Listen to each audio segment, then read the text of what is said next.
Bismillahirrahmanirrahim. Assalamualaikum warahmatullahi wabarakatuh.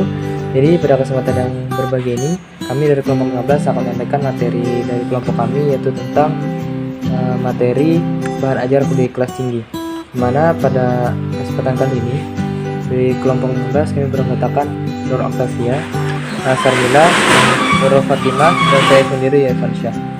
Jadi pada kesempatan kali ini langsung saja saya akan membacakan materi dari pembahasan kami tentang bahan ajar di kelas tinggi. Yang pertama A, konsep dasar bahan ajar dan kegunaannya. Secara garis besar, definisi konsep adalah suatu hal umum yang menjelaskan atau menyusun suatu peristiwa, objek, situasi, ide, atau akal pikiran dan tujuan untuk memudahkan komunikasi antar manusia dan memungkinkan manusia untuk berpikir lebih baik. Pengertian lainnya mengenai konsep ialah abstraksi suatu ide atau gambaran mental yang dinyatakan dalam satu kata atau simbol. Konsep dinyatakan juga sebagai bagian dari pengetahuan yang dibangun dari berbagai macam karakteristik. Pengertian konsep juga ditemukan oleh beberapa ahli. Sehingga Rimbun dan Effendi menyatakan bahwa pengertian konsep adalah generasi dari sekelompok fenomena tertentu, sehingga dapat dipakai untuk menggambarkan berbagai fenomena yang sama. Konsep merupakan suatu kesatuan pengertian tentang suatu hal atau persoalan yang dirumuskan. Dalam merumuskan, kita harus dapat menjelaskannya sesuai dengan maksud kita memakainya. Selanjutnya, saya akan mengutip pendapat dari Badan Standar Nasional Pendidikan pada tahun 2006 yang menyatakan bahwa bahan ajar merupakan informasi, alat, dan teks yang diperlukan guru atau instruktur untuk perencanaan dan penelaahan implementasi pembelajaran.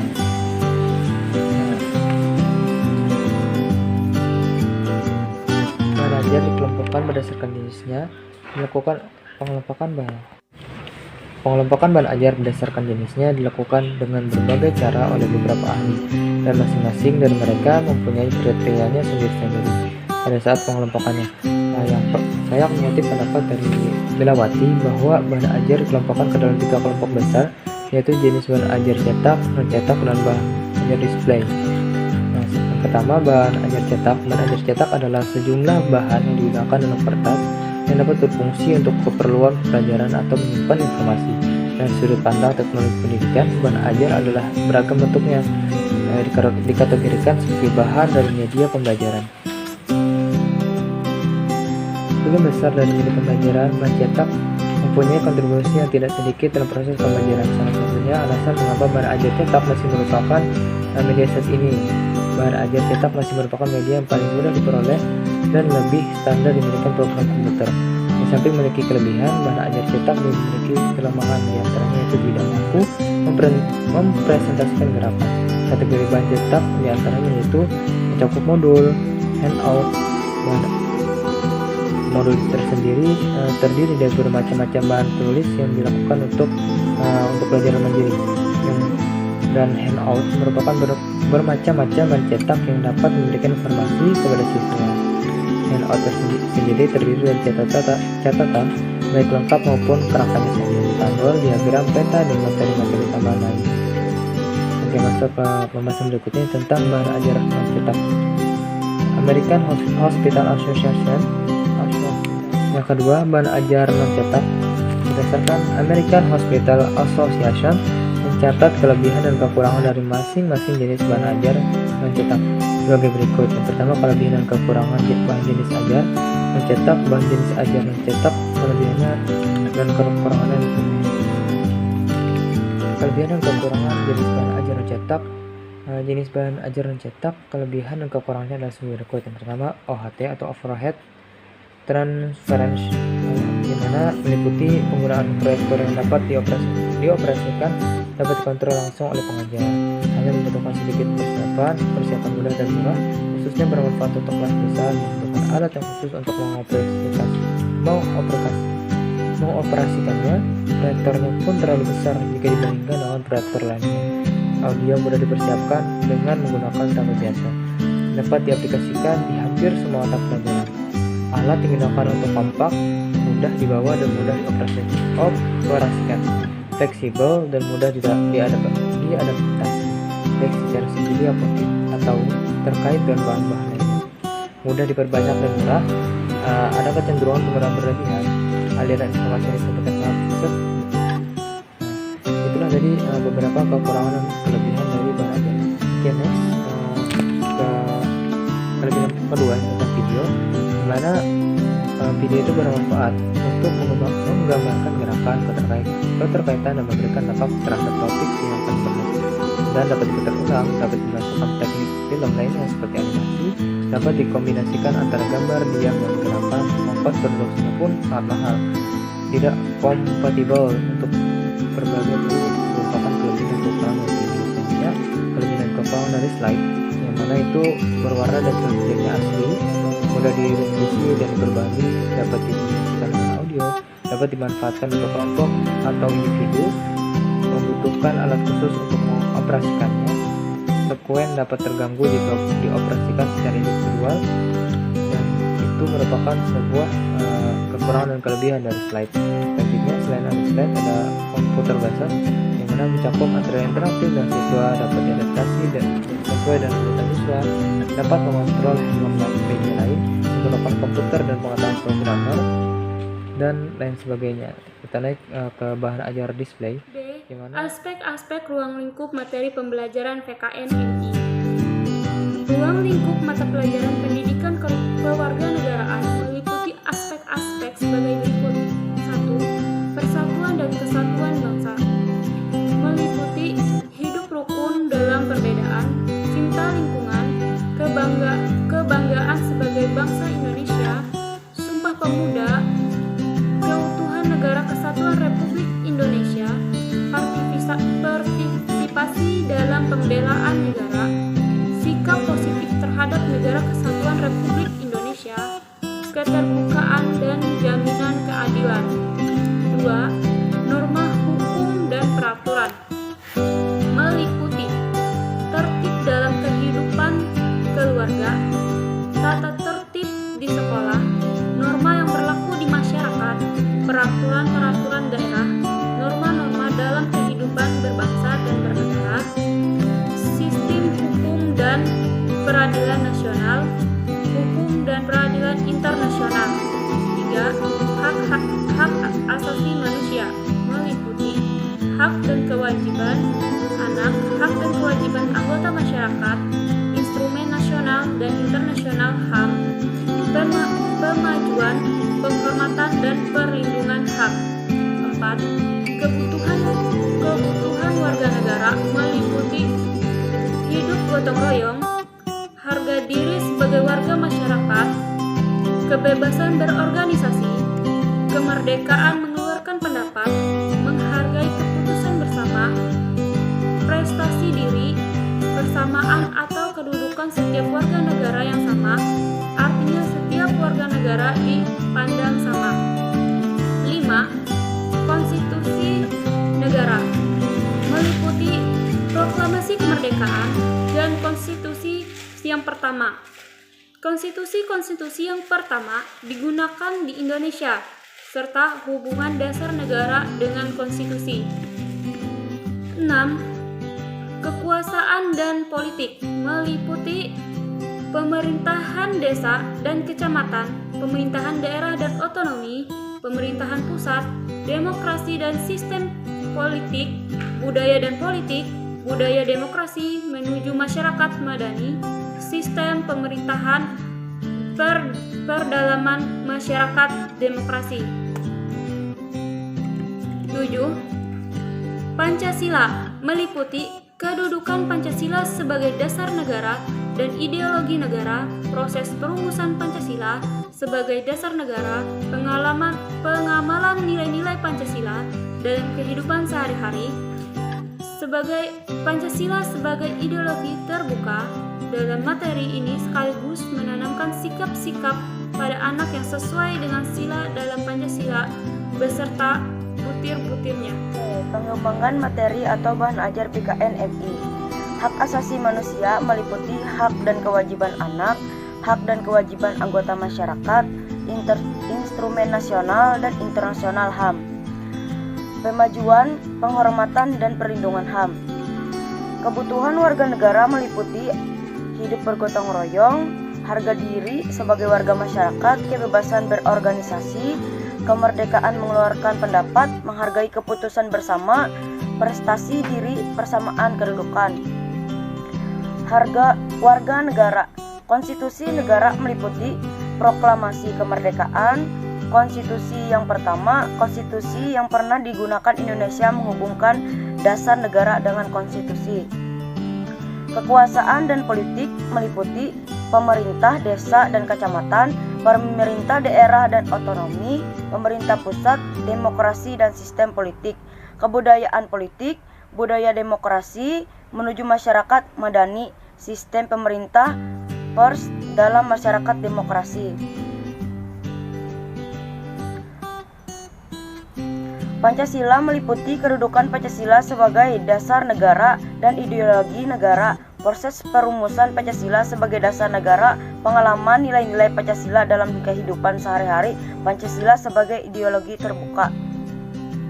Globalisasi meliputi globalisasi di lingkungan politik luar negara Indonesia di era globalisasi, dampak globalisasi, hubungan internasional dan organisasi internasional, dan ketentuan yang telah ada dalam standar isi sesuai dengan Permendiknas nomor 22 tahun 2006. Pembelajaran materi PKN harus pula mengacu pada tujuan yang telah dirumuskan dalam ketentuan Permendikbud tersebut, yakni dengan demikian tujuan tiap pembelajaran ialah menimbulkan atau menyempurnakan pola perilaku dan pembinaan kebiasaan sehingga peserta didik terampil menjawab tantangan situasi kehidupan secara manusiawi.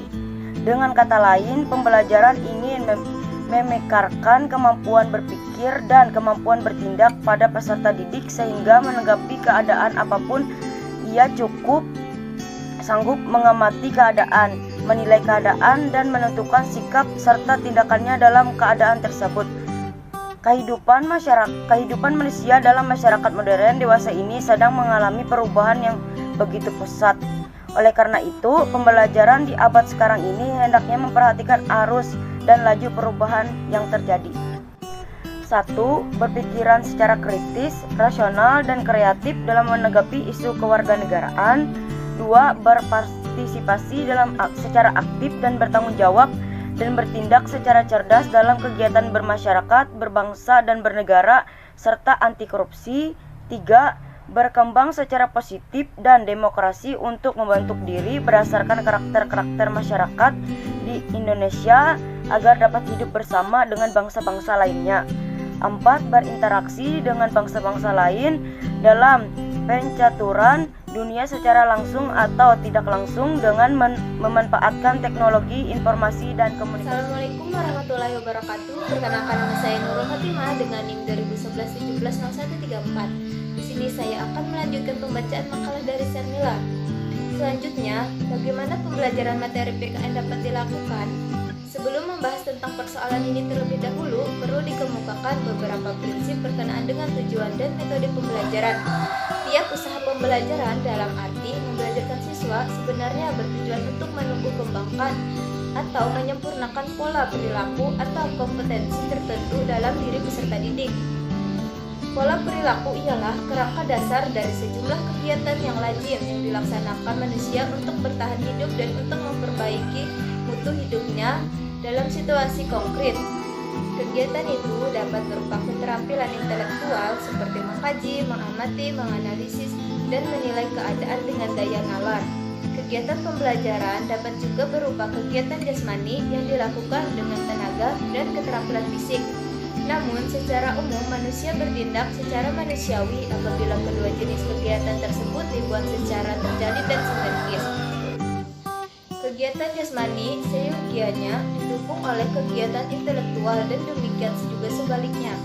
Di samping menumbuhkan atau menyempurnakan pola perilaku, pembelajaran bertujuan pula untuk menimbulkan kebiasaan-kebiasaan dapat dirumuskan sebagai keterangan kesiapsiagaan dalam diri manusia untuk melakukan kegiatan yang sama atau serupa dengan cara yang lebih mudah. tanpa memeras dan menguras tenaga. Kebiasaan akan timbul justru apabila kegiatan manusia berulang kali dengan sadar dan penuh perhitungan. Dengan demikian, tujuan hidup pembelajaran ialah menimbulkan atau menyempurnakan pola laku dan membina kebiasaan sehingga peserta didik terampil menjawab tantangan situasi kehidupan secara manusiawi. Dengan kata lain, pembelajaran ingin memekarkan kemampuan berpikir dan kemampuan bertindak pada peserta didik, sehingga menghadapi keadaan apapun ia cukup sanggup mengamati keadaan, menilai keadaan, dan menentukan sikap serta tindakannya. Dalam keadaan tersebut, kehidupan manusia dalam masyarakat modern dewasa ini sedang mengalami perubahan yang begitu pesat. Oleh karena itu, pembelajaran di abad sekarang ini hendaknya memperhatikan arus dan laju perubahan yang terjadi. Pembelajaran perlu membina pola berpikir, keterampilan dan kebiasaan yang terbuka dan tanggap, yang mampu menyesuaikan diri secara manusiawi dengan perubahan. Kalau tujuan pembelajaran adalah menumbuhkan dan menyempurnakan pola perilaku, membina kebiasaan dan kemahiran menyesuaikan diri dengan keadaan yang berubah-ubah, maka metode pembelajaran harus mampu mendorong proses pertumbuhan dan penyempurnaan pola perilaku, membina kebiasaan dan mengembangkan kemahiran untuk menyesuaikan diri. Pembelajaran harus mampu membina kemahiran pada peserta didik untuk secara kreatif dapat menghadapi situasi sejenis, malah situasi yang baru sama sekali atas cara yang memuaskan. Pemikiran kreatif yang dapat menelurkan tindakan kreatif pula wajib dibina dalam tiap pembelajaran, terutama pada zaman kita sekarang ini.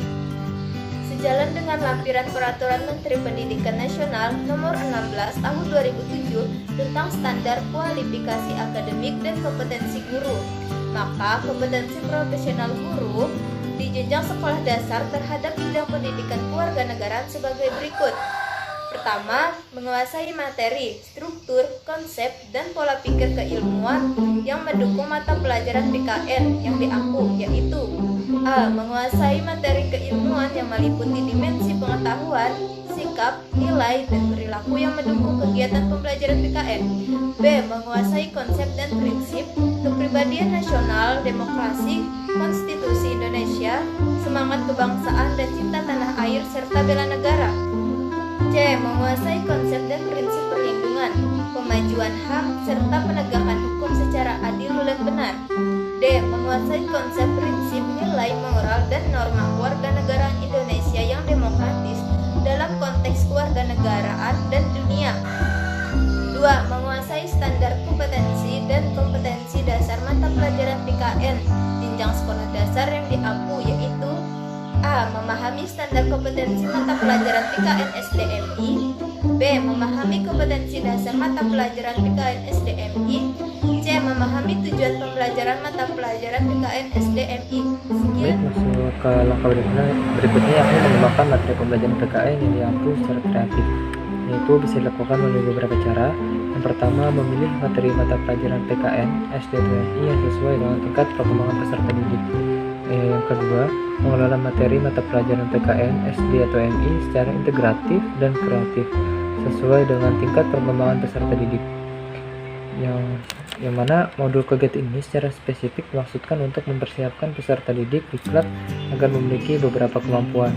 Nah, kemampuan-kemampuan yang dimaksud sebagai berikut, seperti memahami ruang lingkup dan tujuan mata pelajaran PKN, memahami standar isi mata pelajaran PKN untuk jenjang sekolah dasar, melakukan pemetaan konsep, materi, dan komponen kompetensi kewarganegaraan atau civic competence mata pelajaran PKN. Selanjutnya, memilih materi esensial untuk mencapai kompetensi dasar mata pelajaran PKN. Setelah itu, memilih media dan sumber bahan ajar yang relevan dalam kompetensi dasar dan indikator tiap-tiap jenjang sekolah di SD. Selanjutnya, yang terakhir, menerapkan penilaian pembelajaran PKN SD secara komprehensif.